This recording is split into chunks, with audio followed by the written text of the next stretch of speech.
This is Charlie. He makes $200,000 a month with 6 different YouTube channels.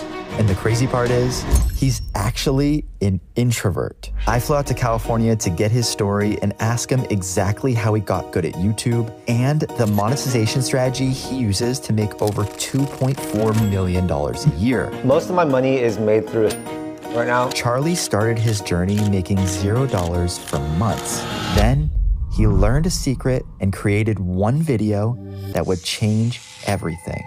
In the actual video itself, we had a lot of so that's really how you get people to click on it and then actually watch the entire video. In this video, he breaks down the blueprint for how anyone can make $200,000 a month with YouTube, how to create videos that get millions of views, and his advice for all new entrepreneurs just starting out. I focus on not just making viral videos, but...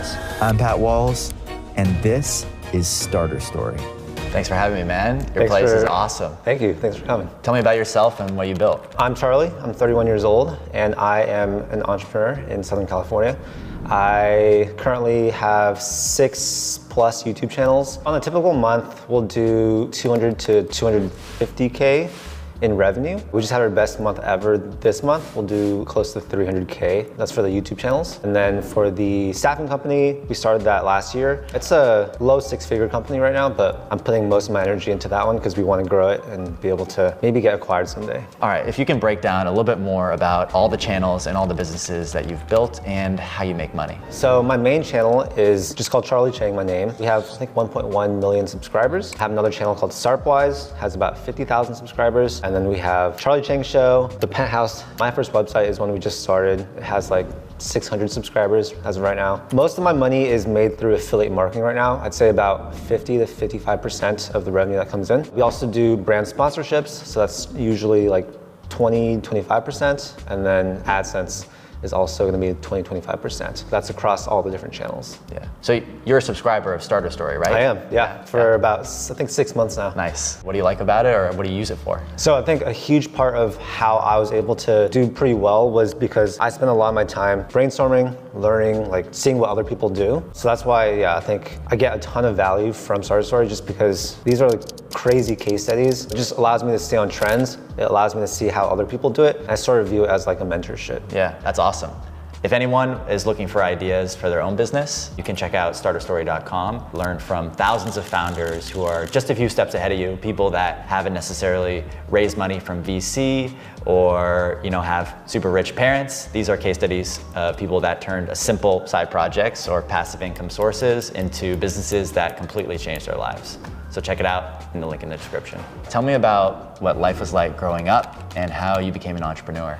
So I grew up in a non-entrepreneurial household. My parents really wanted me to be a doctor. Went to college not knowing what I was gonna do. After I graduated, could not find a job for the life of me. So I basically just started doing work for myself. I'd done like every side hustle in the world. Photography, video, print modeling, and like a little bit of acting. I started a clothing brand. I've had a marketing agency, real estate, mortgages, everything. It was definitely hard though because when I first graduated college, I was basically making $0, seeing all my friends with their high-paying like accounting jobs. It didn't make me feel good. I sort of felt like not successful. But I think there are a lot of people out there in a similar situation where they don't want to go the traditional route. They don't want to do something that their parents want them to do. And if I could just tell them one thing, it's like with enough persistence, with enough risk taking, you can just pretty much do anything you want. After a little bit, I sort of started getting some more clients and stuff like that. I was making about like $50,000. And then in 2020, that's basically when the YouTube channel started taking off. I think I made $750 in one single day from AdSense. And that's when I was like, dang, this could be something big. What did you do after that? I just basically started learning a ton about YouTube, how to monetize, how to make more content, did a ton of brainstorming on what types of content I can make that were doing well at that time. I just started making videos almost every single day. I was like, if I can make this opportunity work, it's gonna be life-changing. The growth was pretty fast, like 500 to 1,000 subscribers per day. In terms of AdSense, we were doing maybe 10 to 20K a month. Wow. Yeah, so that was a huge change for me. Wow. And were you just doing it all by yourself? Then you said we, but was it just you? Yeah, that was completely me. Yeah. So I did everything myself. Yeah. How long did it take to actually get good at YouTube? I'd say 1 or 2 years. I'd started making finance content in 2018, and my first videos were super bad. A big thing that got me to be pretty good at YouTube was just being able to present information in a way that makes people want to stay and that they can actually understand. People watching YouTube aren't going to be super technical, so you have to really break it down in a way that's easy to understand. Even if you're super introverted like I am, even if you don't have like natural ability on camera, you can get good at it. Yeah. What are little things that you would advise for people to improve as they keep making videos? I'd say it's always important to up your production quality or improve some aspect of your videos, whether it be camera, audio, storytelling, stuff like that. I think everyone needs to go into any business, especially YouTube, thinking, I just need to make enough videos until I get one that pops off. I also think it's really important to be brainstorming and thinking about different potential pivots you can make. For example, when crypto was booming, I started making content about crypto. When stocks were booming, I started making content about stocks. When side hustles were booming, I started making content about side hustles. I understand what types of things people are looking for, and I make content that doesn't need to be brand new for it to be relevant. How do you really get views on YouTube? How do you make great videos that get millions of views? I focus on not just making viral videos, but making videos that people are searching for. One of my most popular videos is just talking about my different sources of income. So something like that, where you have an age that people can relate to, big number like 10 sources of income, people are like, whoa, and then a dollar amount just really makes them curious to click on it. Those types of titles have done really well for me. So a huge part of my channel is evergreen SEO content. For example, how to invest in stocks. I'll make something like that. That's something that people are actively searching for. I don't focus just on the virality. I prefer to go the searchable route. Yeah. In terms of the videos that perform extremely well too, for example, I did a video called Asking Coachella VIPs what they do for a living. I thought that was the perfect blend of an experience that most people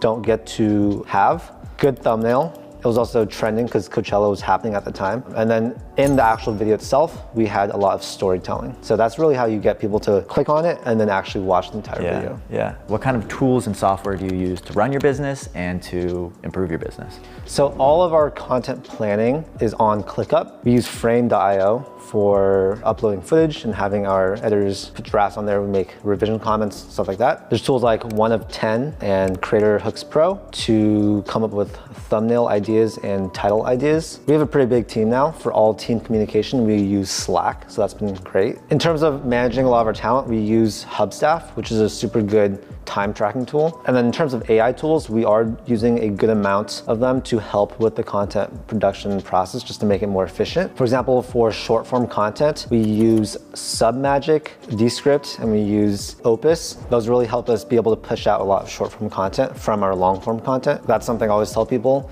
If you make long form content, you might as well cut that up into short form content. All right, let's break down some of the financials behind the business. Okay. How much does it cost to run this business and what does your team look like? For the media business, we currently have 26 people. There's me, there's my COO, which is the other guy that's local. Under him, we basically have 2 or 3 different project managers. Each of those project managers works with a ton of video editors, thumbnail people, a graphics person, a website person, a lot of miscellaneous roles like that. Yeah. In terms of the cost to run that team, it's about $25,000 a month. And that's because we're just so heavily using overseas talent. And how were you able to find a lot of these team members? Combination of Upwork, Fiverr, online jobs, but most of our current team members are actually from Paired, which is the overseas staffing company. Right, you're using your own app to Oh yeah, run your 100%. company. Yeah. It's It's cool. the perfect pairing. Yeah. Hiring overseas is great, but it's super hard to find really talented people. So we basically have our local recruitment teams. They go out there, they'll sort through like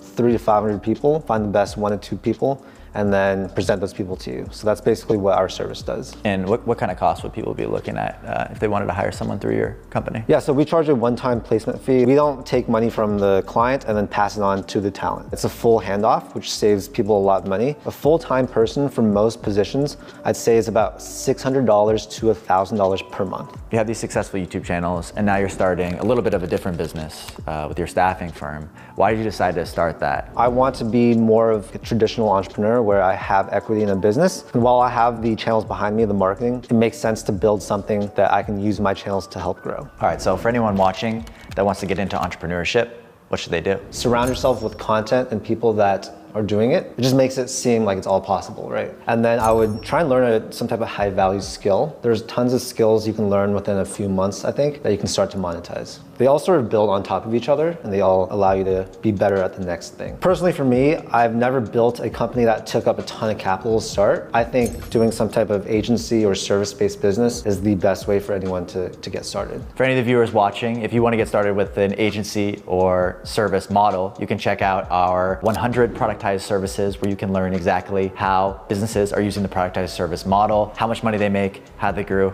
how they got customers. That's in the link down below in the description. Another thing that I've learned recently is really not trying to do everything myself. I used to think that I wanted to be a solopreneur for the rest of my life, but after you hire your first person, you realize, oh, okay, this is what an actual business is, right? Because it's a business that can run without yourself. You don't need to always be there for it to work. Some people that might be watching this may be feeling a little bit of analysis paralysis on what idea they should start. What's your answer to that? What I would tell them is just don't overanalyze it. Pick something. If it's the wrong answer or if it's the wrong thing, then you'll just learn from that and you won't make that mistake. If it's the right thing, then you made a fast decision, right? Yeah. I think speed for successful people is such a universal trait. For anyone that thinks they're in a rut or they want to have a big breakthrough, I'd say one thing they can do is really change their environment or change their routine like completely. And same thing with location. If you're stuck in a city where you feel like you're not growing as much as you should be, move to a different city. All right, tell me what a day in the life is like for you. Every day is quite different, which I think is the best part about entrepreneurship, at least for me. I usually wake up 5:30 to 6:30 a.m., do a little morning routine, probably hit the gym, get some work done, and then the rest of the day is just working, going out. How much do you usually work per day? I'd say a typical work week is gonna be 30 to 50 hours of actual work, and then who knows how much brainstorming and just thinking about it. Yeah. So you're always on kind of thing. I think I'm always on. Yeah. It's like a lifestyle business, right? I try and make my life part of the business, and I enjoy having that mix. Yeah. What do you like to do for fun or for leisure? I like to work out. I like to watch Netflix with my girlfriend, play pickleball, play music. And this business has also afforded you some nice cars. You have a car buying habit. I wouldn't say it's a car buying habit, but yeah, I have 3 cars now, I guess. What you got? I have an RV Sprinter van that we just got. I have a Range Rover and I have a Ferrari. Why did you buy the Sprinter van? Tax write-off. If you were to give any advice to your younger self when you were just starting out with the side hustles, what would that be?